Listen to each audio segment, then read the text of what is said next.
School TV Le Mag, bonjour à tous, merci encore de votre fidélité. C'est donc parti pour un nouveau numéro de cette émission. School TV Le Mag, aujourd'hui on fait nos valises pour l'école du monde. Voici sans plus tarder le sommaire. Gros plan cette semaine.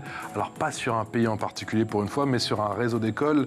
L'UWC est considéré comme le must en matière d'enseignement. Irina Capron, ici présente, sort sa loupe dans un instant. Plus de 50 ans de réussite, mais avec quelle méthode, quelle pédagogie et surtout quelle vision, quelle structure.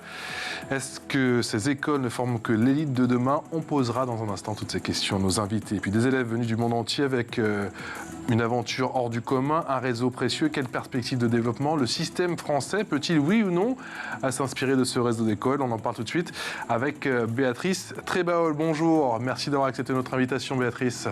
Vous êtes la présidente du réseau UWC France. Emma Guénaud est également présente via Skype. Bonjour Emma, vous avez 16 ans, vous êtes élève de première et vous êtes finaliste Fénard pour participer au prochain programme UWC. Et puis en plateau, on est avec Badi Ibrahim. Bonjour Badi. Enchanté.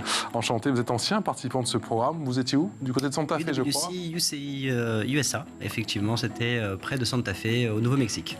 Alors c'était à Montezuma. Montezuma, voilà, j'avais pas la prononciation. Vous travaillez dans la cybersécurité pour le groupe Accor. On est tous présents, je vous ai présenté tout le monde. C'est parti, la loupe, Irina. On va travailler notre accent aujourd'hui, Irina. Ouais, UWC ou UWC? Voilà, Au choix. Je sais pas. Je Make vais a voir. choice. UWC. Allez, Pour United World College, donc c'est une ONG internationale d'éducation. Sans vous avez fait jeune fille au père aux États-Unis. Oui, un peu quand même. Les petits restes. Ça sert à quelque chose quand même. Donc, qui propose aux élèves de passer le baccalauréat international sur 2 ans. Donc, UWC est présent dans 18 pays sur 4 continents. Donc, il existe par exemple un lycée au Canada, un au Costa Rica, un en Inde, un en Chine, un au Japon, un en Tanzanie ou encore un en Italie. Bref, chaque campus compte environ 200 élèves de 80 à 100 nationalités différentes. Et cette année, UWC compte 4800 étudiants en bac international et 86% d'entre eux sont boursiers. United World College a été créé il y a un petit peu plus de 60 ans. Effectivement, c'est en 1962 que le pédagogue allemand Kurt Hahn a créé UWC. Donc, son but, c'était de fonder une école pour éduquer les jeunes du monde entier ensemble pour éviter les futurs conflits. Donc, le premier établissement a ouvert ses portes en 1962 au Pays de Galles. Il s'agit de l'Atlantic College et le nom de United World College, qui signifie Collège du monde uni, a été trouvé en 1967 par Lord Mountbatten. Donc, au fil des ans, d'autres établissements de UWC ont ouvert leurs portes aux 4 coins du monde. L'UWC qui donc propose un baccalauréat international, c'est reconnu? Bien évidemment, le baccalauréat international est reconnu dans le monde entier. Donc le programme dure sur 2 ans. Les élèves doivent choisir 5 matières entre langue, sciences humaines, sciences expérimentales, langue et littérature, mathématiques et informatique. Ils doivent également choisir une matière artistique. Pendant le programme, les élèves doivent également écrire un mémoire et s'investir dans des projets périscolaires pour avoir leur bac international. On peut tous participer à ce programme, mais surtout, comment on postule? Alors, pour postuler à la rentrée 2024, il faut être en seconde, en première ou en terminale. Il faut avoir au minimum 16 ans et moins de 18 ans à la rentrée. Il faut résider en France depuis plusieurs années ou être de nationalité française. Et il faut envoyer son dossier de candidature avant décembre 2023 et être prêt à venir passer un week-end de sélection à Paris en février 2024. Les élèves sont sélectionnés sur des critères comme la curiosité intellectuelle, la motivation, l'ouverture d'esprit ou encore la maturité. Merci beaucoup Irina, c'est parti pour la loupe. C'est parti pour l'expression orale. L'expression orale avec Béatrice Trébaol, avec Emma Guénaud, avec Badi Ibrahim. Si vous deviez choisir un qualificatif, Badi, pour nous décrire ce qu'ont été ces 2 saisons à l'UWC, ce serait quoi? L'engagement. L'engagement, je pense que c'est la raison pour laquelle on part dans ces collèges, parce qu'on a envie de découvrir d'autres étudiants qui viennent de partout dans le monde et de s'engager auprès d'eux pour une mission qui est encore un peu abstraite quand on démarre tout ça. On se dit qu'on a envie de rejoindre un réseau avec des gens qui veulent tous faire partie d'un monde un peu uni et c'est ce qu'on y trouve en fait. On s'engage au sein de l'école, on s'engage avant et on essaie de le démontrer par un processus de sélection qui est assez rigoureux quand même. Qui est assez rigoureux, c'est-à-dire? C'est-à-dire qu'il y a énormément de jeunes qui sont intéressés par cette école, je ne vous le cache pas, et tout le monde, et en particulier tous les jeunes qu'on rencontre ou qui nous envoient un dossier dans le cadre de la sélection, font preuve de beaucoup d'imagination, de créativité, d'engagement au sein de leur communauté.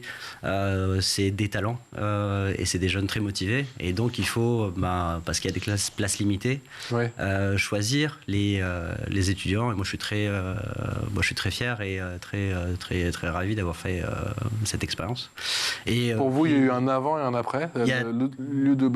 Ouais, alors, on réussit sa vie et sa jeunesse et son éducation avec ou sans UWC. Ouais.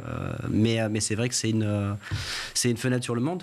Et donc ça oriente un petit peu et ça nous donne des perspectives par la suite, d'autres manières d'envisager les choses. Avec des amitiés qu'on a nouées là-bas, qu'on garde avec tout des au long amitiés de sa qu'on vie. garde, Ouais, qu'on garde, avec, et puis même avec des prises de position ou des lectures du monde forcément qui sont nuancées ou en tout cas éclairées par le regard ou les échanges qu'on a eus avec les autres étudiants. Béatrice, un mot pour définir l'UWC. Moi, au risque de répéter ce que vient de dire Badi, je dirais engagement, mais surtout savoir saisir les opportunités. Justement, vous qui êtes à la tête effectivement du réseau France depuis quelques temps, qu'est-ce qui vous a tant séduit dans ce projet? On nous a dit que votre fille était sur le campus du Costa Rica. Vous êtes la maman d'une ancienne élève au final. Oui, tout à fait. Alors, comment ça s'est présenté à nous? On a découvert cette ONG de façon un peu par hasard, en fait, comme beaucoup de monde. Et au début, on se demandait si c'était pas un peu une secte ou un truc un peu bizarre. Puis quand on a vu que Nelson Mandela était l'ancien président d'honneur, on s'est dit « Ah, peut-être que ça vaut le coup de regarder ». Et donc, notre fille a postulé, a été prise, et on a trouvé ça tellement incroyable, cette ouverture au monde, cet enrichissement à la diversité non seulement culturelle, mais aussi sociale, puisque 5% des jeunes sont sont réfugiés, d'origine réfugiée ou déplacée, et 86%, vous l'avez dit, sont boursiers. Donc il y a aussi une énorme diversité sociale. Et ça a transformé notre fille, mais non seulement elle, mais aussi nous, toute la famille, tous ses proches. Et aujourd'hui, elle est très engagée dans son avenir et dans l'avenir de la planète, qui est une cause qui lui tient particulièrement à cœur. Emma Guénaud, tu as 16 ans et tu es donc sélectionnée, tu es finaliste pour aller effectivement pour ce programme UWC. Qu'est-ce qui te donne tant envie de participer à ce programme? Parce qu'on l'a dit, ça a l'air extraordinaire, mais ça reste quand même 2 ans loin des tiens.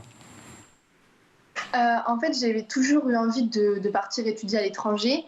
Mais je voulais pas juste une pause dans mon cursus, je voulais vraiment une expérience avec des jeunes du monde entier qui partagent le même état d'esprit que moi. Et quand j'ai découvert ce que UWC proposait, c'était un peu comme une évidence. Je savais que j'avais envie de tenter ma chance.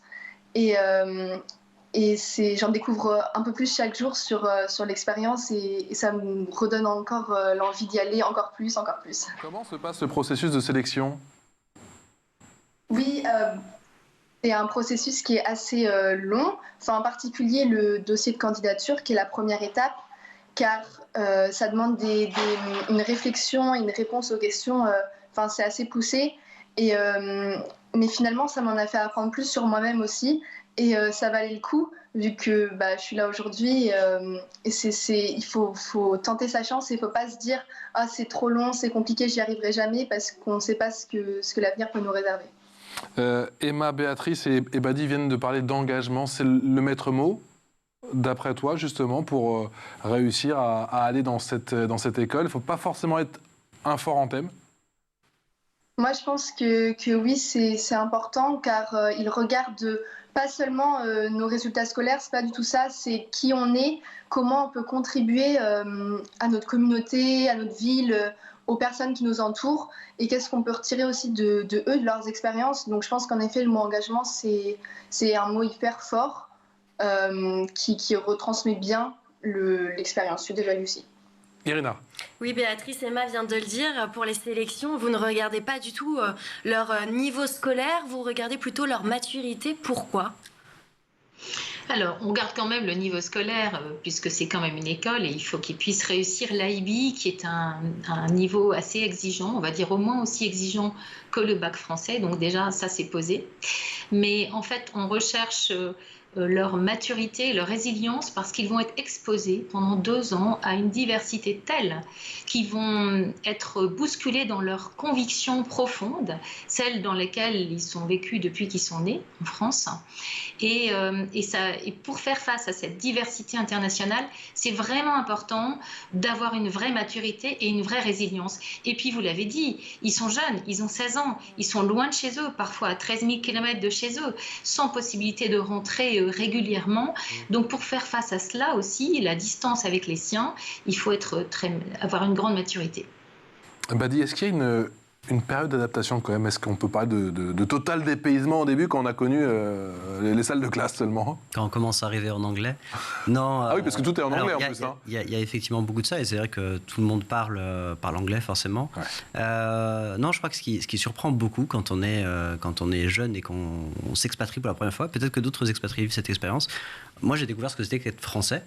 Justement parce qu'on côtoie des gens qui viennent de partout et qu'on n'a pas forcément conscience de ce qui nous caractérise. Et là, on voit toute la différence qu'il y a entre notre culture, celle des autres, nos habitudes, nos traditions, notre langue. Et dans toute sa pluralité, ça permet de se découvrer. En fait, on apprend à se connaître au sein du WC. Et forcément... Et on échange justement, il y a des échanges culturels là-bas, d'ateliers ou au moment du repas. Il n'y a que ça. Pratiquement que ça, parce que ce soit... Mais encore une fois, c'est l'expérience que vous avez vécue peut-être quand vous étiez au pair ou quand vous partez à l'étranger. C'est que finalement, dans votre cuisine, dans votre langue, dans vos habitudes, dans votre histoire, dans la manière dont vous racontez le monde, finalement, vous avez un angle, un prisme, et c'est pas toujours le même avec les autres. Et donc forcément, le monde, même si on est dans une petite bulle au sein de UWC, continue d'évoluer, et donc on est quand même aussi touché par ce qui se passe dans le monde, et on échange sur le monde avec les autres, et ça permet justement d'apporter son regard et de le faire aussi un petit peu évoluer. Béatrice Trébaol, on apprend avant tout à l'UWC à vivre ensemble. Oui, parce que je pense que quand on est déjà en France, on a une vraie diversité régionale, culturelle, on voit déjà que le vivre ensemble, c'est pas simple. Alors vous imaginez bien, avec des gens qui viennent de 100 pays différents et d'une telle diversité sociale, le vivre ensemble, c'est le maître mot à UWC. Quelle est l'idée au final derrière ce projet international? Alors l'objectif de UWC depuis son démarrage, c'est d'utiliser l'éducation à des âges où les jeunes ont encore beaucoup d'idéaux, mais ne sont pas non plus blasés par la vie, pour faire une force qui permet d'unir les peuples, les nations et les cultures. Et l'objectif, c'est de construire un monde plus pacifique, d'y contribuer, et un avenir plus durable. Emma, pour toi, c'est une sorte d'Erasmus pour lycéens, c'est comme ça que tu le vois? C'est pas vraiment comme ça que je le vois, car c'est des gens qui sont vraiment qui viennent de tous les pays et qui ont candidaté pour la même chose que nous, qui sont là avec les mêmes valeurs, les mêmes états d'esprit. Et c'est pareil, je pense que c'est pas juste une partie de notre scolarité, c'est pas vraiment une pause, c'est quelque chose qui pourra nous changer encore plus. Et de faire ça à cet âge de lycéen, c'est formidable pour notre vie, quoi.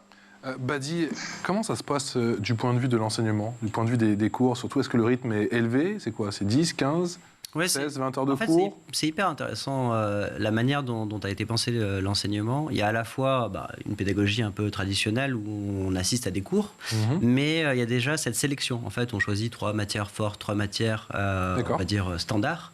Et donc, ça permet déjà de faire un choix où on n'est pas que sur une filière en particulier. Donc, on peut à la fois mélanger les sciences, les lettres, l'art, ou encore le digital. Et ça, c'est une richesse. Et puis, il n'y a pas que l'enseignement traditionnel. On a des activités qui sont tournées vers la communauté. Par exemple, moi aux États-Unis, j'ai participé à un programme où chaque semaine, on construisait des maisons pour les personnes qui... D'accord, donc on sort du campus. On sort du campus. D'accord. Et il y avait ce projet qui s'appelle Habitats for Humanity. D'accord. Et donc on contribue avec d'autres jeunes de l'école, mais aussi des gens de la communauté, à des projets. Nous, c'était un projet de construction d'habitat. Pour d'autres, ça va être des projets tournés vers la nature, vers la mer. Et on est acteurs, en fait. Et c'est vraiment une part de l'enseignement. C'est-à-dire que cette activité ou ces activités qui sont curriculum, enfin qui font partie du extrascolaire, ça fait partie de la scolarité. Et ça devient presque naturel ensuite de se dire que finalement cette forme d'engagement, et c'était un peu le mot qu'on utilisait au départ, ça fait partie de la scolarité. Béatrice Trébaol, on parlait effectivement avec Badi de ce nombre d'heures de cours par semaine avec ses choix déjà, ses priorités, c'est pas des spécialités, mais bon, des choix particuliers de matière. Quelle est la part de travail personnel? Il y a la partie en classe et puis il y a la partie, j'imagine, où on se retrouve tout seul ou peut-être avec la communauté à travailler. Comment ça s'articule? Alors, en effet, il y a des heures de cours. En général, sur les campus, c'est toutes les matinées. Et toutes les après-midi, c'est du travail personnel. Donc, en fait, l'IB, déjà, à la base, est un curriculum qui fait beaucoup appel à la réflexion, à l'auto-organisation. Donc, ces jeunes sont amenés à faire beaucoup de recherches par eux-mêmes, même s'il y a évidemment des cours, mais en gros, c'est la moitié du temps. Emma, quel cours tu as repéré? Effectivement, dans toute la liste de cours, il y a déjà des cours que tu as repérés. Tu sais déjà ce que tu veux faire? Alors, c'est très compliqué. J'ai essayé de regarder un peu, mais en fait, il y a tellement de choix que j'ai envie de tout faire. Bon, c'est pas possible. Mais là, comme ça, j'ai pas vraiment de cours qui me viennent à l'esprit. Déjà, j'attends d'essayer de voir si on aura tous les financements pour que tout le monde puisse partir. Et après, ça deviendra vraiment concret et je pourrai peut-être un peu plus me pencher sur la question. Béatrice Trébaol, la question du financement, bien sûr, c'est un point névralgique, j'imagine. On finit toujours par trouver une solution? Alors, on est encore en levée de fonds aujourd'hui, donc c'est vraiment important qu'on reste tous mobilisés là-dessus. Et d'ailleurs, les jeunes sélectionnés eux-mêmes mobilisent leur propre réseau pour la communauté, pour les 10 jeunes qui souhaitent partir. Et donc, oui, les financements externes, c'est vraiment quelque chose qui nous permet d'avancer, puisqu'on n'a pas de gouvernement derrière ou d'impôts qui permettent de financer l'école de nos jeunes. Si on veut faire un don, on fait comment? Alors, pour faire un don, on peut aller sur Helloasso, UWC, et vous pourrez déduire fiscalement 66% si vous êtes un particulier, 66% du montant de votre don. Badi Ibrahim, que dites-vous à ceux qui disent que cette école ne forme qu'une élite? Est-ce que c'est vrai ou est-ce que c'est pas vrai? Quel est votre sentiment? On a forcément de la chance de pouvoir partir, vivre cette expérience à l'étranger. C'est pas donné à tout le monde. Donc oui, clairement, on a de la chance. On est méritant quelque part parce que on fait cet exercice et on essaie de se rendre compte. Je dis parce qu'il y a des ministres qui sont sortis de ce réseau d'école, un astronaute, il y a des ministres et puis il y a des gens chefs d'État, et puis des gens qui sont dans la cybersécurité aussi. Voilà. Il y a de tout, effectivement. Non, je pense pas que ça soit une élite, au contraire. On a voulu rendre cette école accessible, sans distinction de race, sociale aussi, justement de moyens.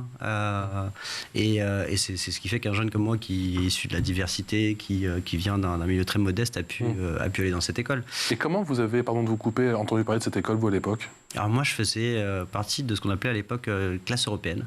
Oui, bien sûr. On avait une heure qui était consacrée à l'histoire qu'on faisait en anglais. Et j'ai lu dans un petit magazine qui s'appelait Easy Speak Easy à l'époque un article sur cette école. J'ai trouvé ça incroyable et j'ai contacté à l'époque la communauté nationale pour me renseigner. Et voilà, c'était 2 ans avant et ensuite j'ai vécu 2 ans en faisant tout pour pouvoir aller dans cette école. Béatrice, vous avez le sentiment qu'en France, cette école doit faire encore un petit peu son autopromo ou elle est assez connue? Je n'ai pas le sentiment qu'elle soit très connue.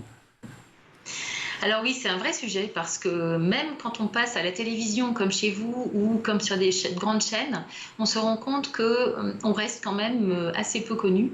Je pense que les Français sont assez contents de leur système de scolarité et forcément, ils ne vont pas forcément aller rechercher quelque chose d'autre. Mais on a un gros bouche à oreille, et ce qui veut dire que les candidats qui postulent chez nous sont déjà un petit peu différents des autres. Ils ont déjà ce sens de l'engagement présent en eux, ils ont envie d'autre chose, et donc c'est quand même quelque part, on est peu connu, mais on est connu par les personnes qui nous ressemblent. Emma, comment tu as entendu parler justement de cette école, de ce réseau d'écoles ? Alors, c'était tout à fait par hasard. Donc, je voulais étudier à l'étranger et chercher une énième fois sur Internet justement des possibilités pour le faire. Et je suis tombée sur le site Internet de UWC France. Je n'étais jamais tombée dessus avant, je ne sais pas pourquoi. Mais et j'ai tout de suite accroché et je me suis dit, c'est ça. Quelle était ta matière préférée, Badi ?